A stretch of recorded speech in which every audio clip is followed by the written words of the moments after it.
Bonjour à tous, alors aujourd'hui je vous propose un exercice sur la fonction donc exponentielle et la dérivation, donc c'est issu donc des E3C. On va donc étudier ici un enclos et essayer de déterminer donc la position d'un point pour que cet enclos ait une superficie donc la plus grande possible. On lit donc le texte avec attention. Donc un propriétaire souhaite construire un enclos rectangulaire sur son terrain. Celui-ci est représenté dans un repère orthonormal d'unité le mètre, donc ici, c'est fourni ça. Donc vous voyez, on a donc ici un axe des abscisses, un axe des ordonnées, ils sont tous les deux gradués. Vous avez une courbe ici qui sera la courbe de la fonction f, dont on va parler juste après. Et donc, le terrain, il est délimité. Donc c'est celui-ci, on parle du terrain. L'axe des abscisses, d'accord. L'axe des ordonnées. La droite d'équation x égale 5, donc elle est ici, droite. Je vous montrerai sur GeoGebra ce que ça donne. Et la courbe CF, donc, sa courbe, oui, vous avez une partie de la courbe ici, vous avez la courbe sur l'intervalle, donc 0,5. Bon, comme elle est définie sur 0,5, c'est donc toute sa courbe. Voilà. Et l'expression, c'est 4 fois exponentielle moins 0,5x.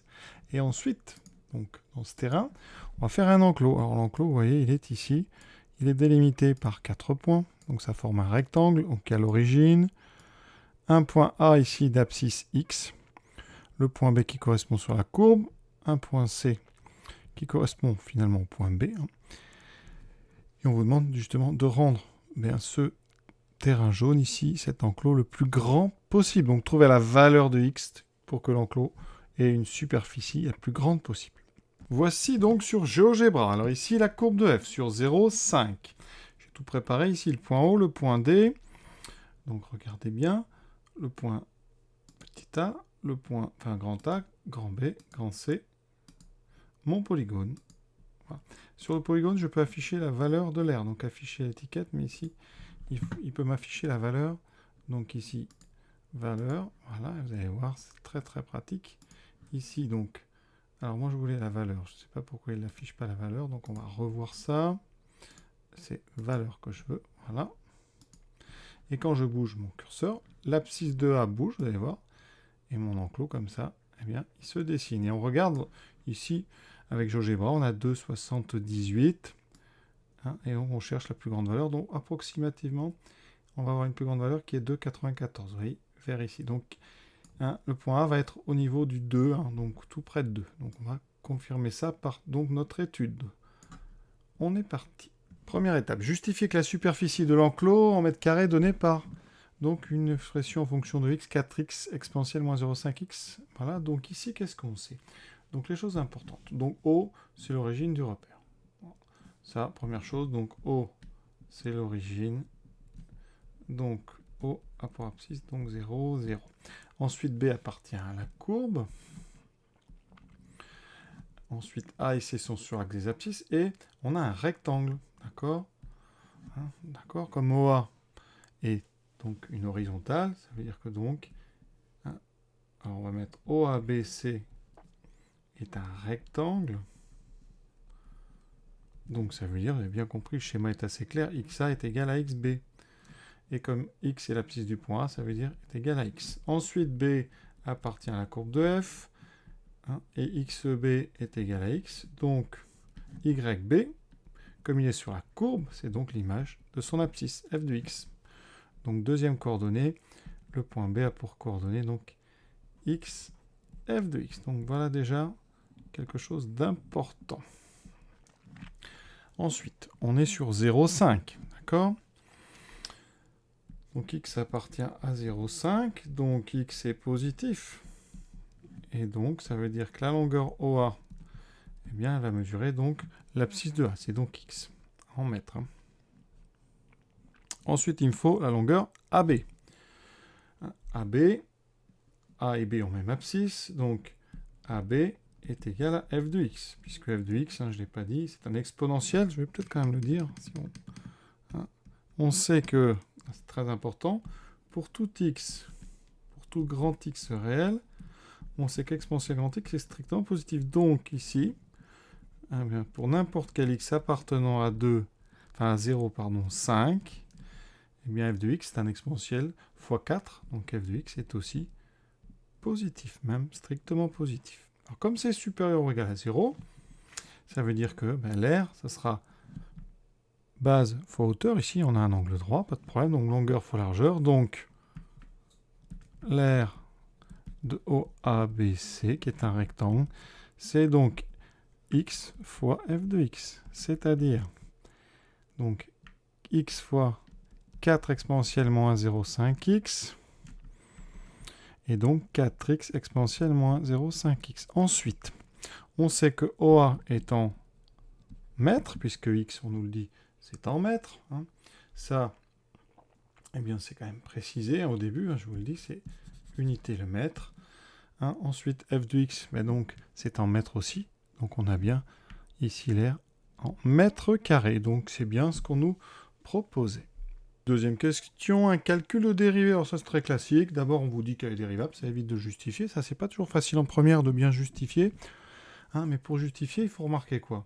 Que pour x, donc appartenant à 0,5, vous remarquez que g de x, c'est un produit. C'est u de x fois v de x avec u de x qui est donc 4x et v de x qui est exponentielle moins 0,5x.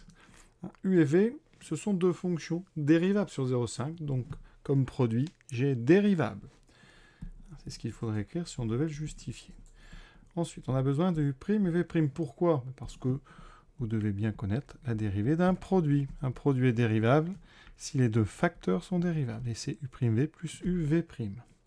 J'ai donc besoin de U', je dérive 4x, il me reste 4. Je dérive un exponentiel comme d'habitude, si vous êtes un habitué, je rappelle, exponentielle u, c'est U' E de U avec U, donc une fonction dérivable. Ici, U, c'est moins 0,5x, donc si je dérive, ça fait moins 0,5 fois exponentielle moins 0,5x. D'accord? Ça veut dire que je dérive ce qu'il y a à l'intérieur de l'exponentielle, je le mets devant, et je réécris le même exponentiel. Ensuite, je dérive un produit, donc U' V plus UV', donc j'ai un plus ici, donc G' est égal à 4 exponentielle moins 0,5x plus UV', 4x fois moins 0,5 exponentielle moins 0,5x. J'enlève les parenthèses. Moins, donc, alors 4 fois 0,5, ça fait 2 fois x exponentielle moins 0,5x. Je factorise par exponentielle moins 0,5x, comme très souvent dans les fonctions avec exponentielle et un produit. Et vous voyez que j'obtiens 4 moins 2x dans la parenthèse. 4 moins 2x. Et ça tombe bien, parce que c'est ce qu'il fallait démontrer, donc CQFD.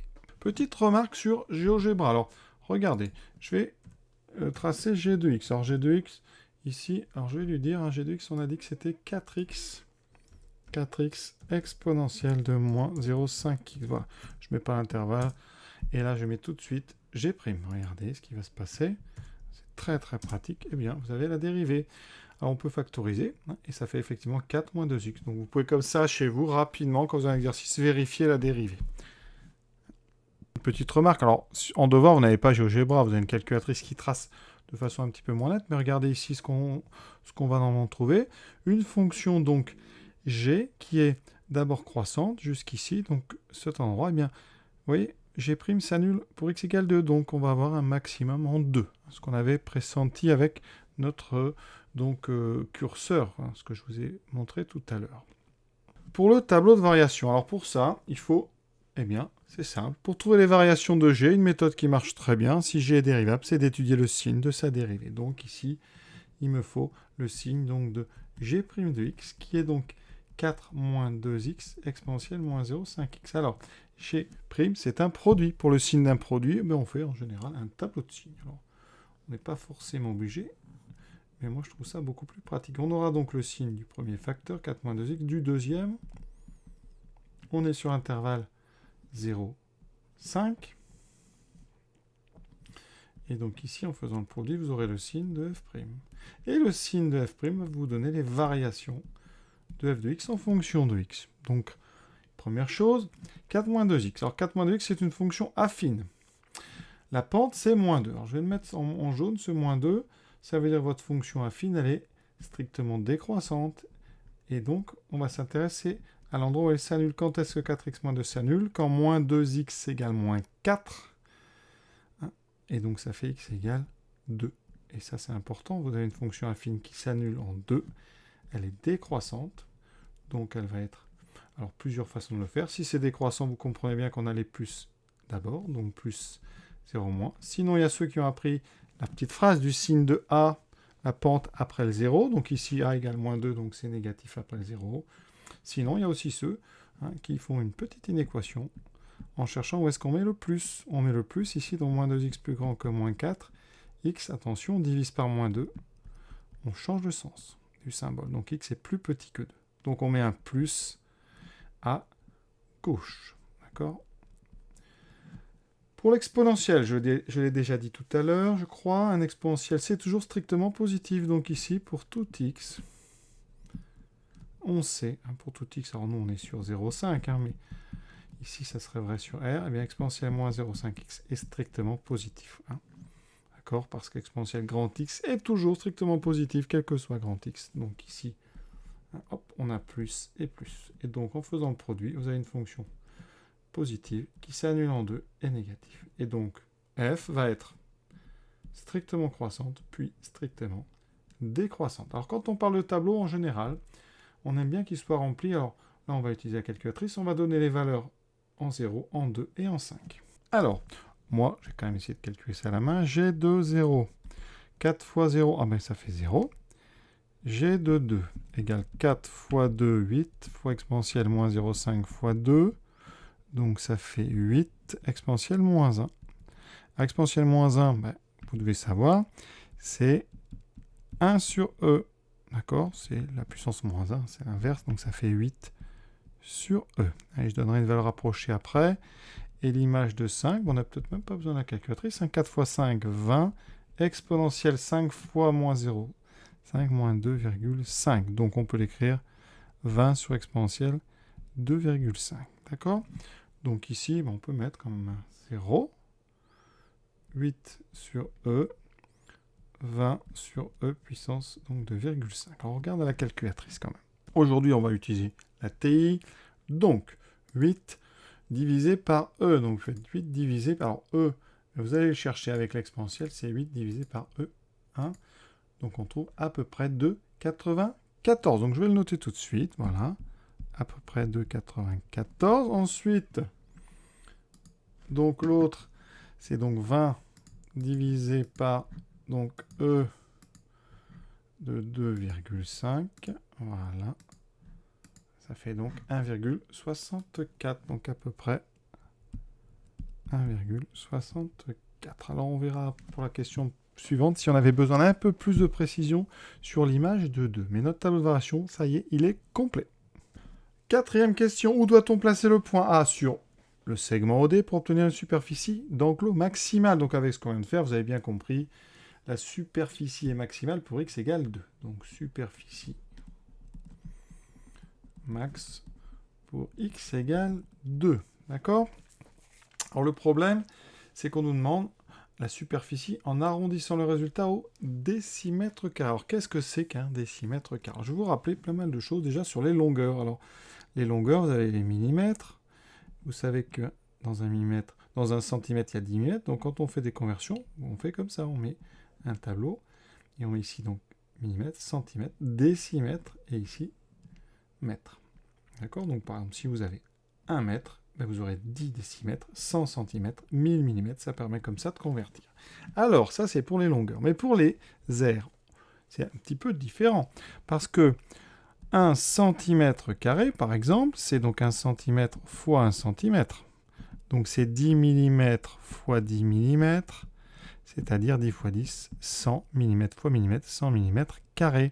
Donc, quand on fait un tableau pour convertir des aires, il faut penser à mettre 2 colonnes pour changer d'unité. Autrement dit, quand on a les centimètres carrés, ben, si vous avez 1, eh bien, pour avoir le nombre de millimètres carrés, il faudra rajouter une colonne comme ça intermédiaire. Donc on a 2. Et donc, ben, les décimètres carrés, c'est le même principe. Ils seront ici.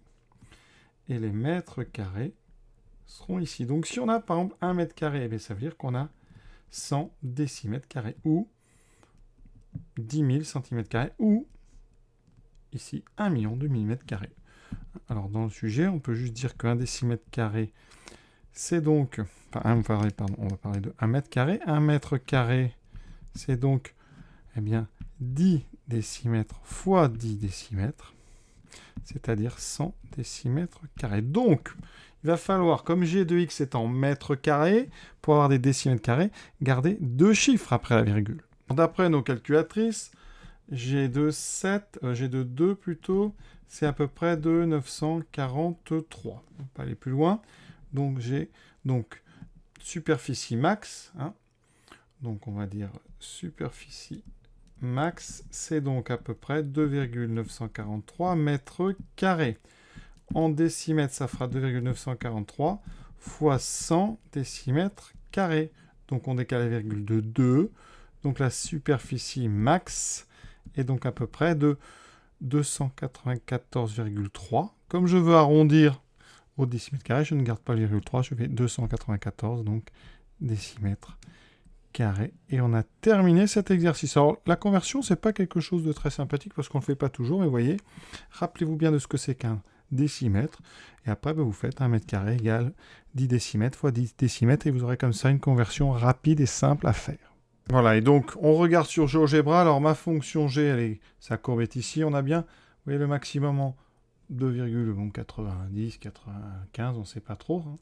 Par contre, on voit très bien notre enclos. Tout à l'heure, on avait ici un enclos qui atteignait sa valeur maximale autour de 2, donc c'était exactement en 2, et arrondi à 2,94 ici. Voilà, cet exercice est à présent terminé. Je vous souhaite une bonne fin de journée à tous.